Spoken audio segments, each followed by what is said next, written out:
Voyez cette séquence et allez habiter avec ces les gens qu'on va voir ici et on en Je suis reparle. pas sûr que pas. Écoutez, de la discipline.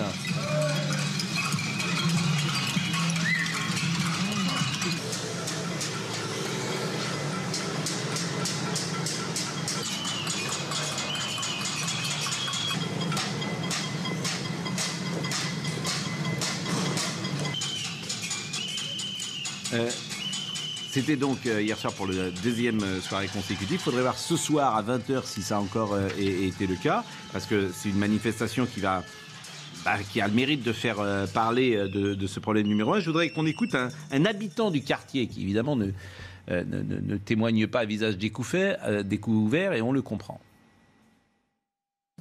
C'est pas de la peur, parce que nous on est habitués maintenant à la violence, en fait. Voir des gens qui se prennent des coups de tesson de bouteille dans la gorge, on est habitué, on l'a déjà vu. Voir des gens qui meurent devant le cinéma, on l'a déjà vu. Voir des gens qui meurent tout simplement, on l'a déjà vu. Donc c'est plus de peur. Il y a de la peur quand on est, quand on rentre chez soi et qu'on se retrouve au milieu d'une altercation entre 20 et 30 consommateurs. Ou dealers, parce que la plupart du temps, c'est les dealers qui foutent la merde en fait dans le quartier, quoi. Je crois que sur une dernière enquête, je crois que c'était l'INSERM qui avait fait ça, ils comptabilisaient plus de 1100 ou 1200 consommateurs de crack dans Paris. Il faut savoir qu'il y a plus de la moitié qui sont ici, quoi. Il y a eu un changement du point de vue des riverains, c'est-à-dire que beaucoup de riverains se sont radicalisés, et ça c'est pas la solution en fait. C'est pas du tout la solution en fait de tirer au mortier sur les consommateurs.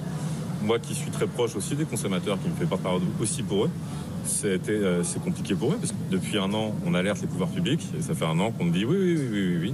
Mais ça, c'est rien. C'est-à-dire qu'il y a des gens qui sont armés dans le quartier. Armés. Avec des flingues, avec des balles, qui peuvent tuer des gens. Donc on va pas en arriver là, enfin j'espère.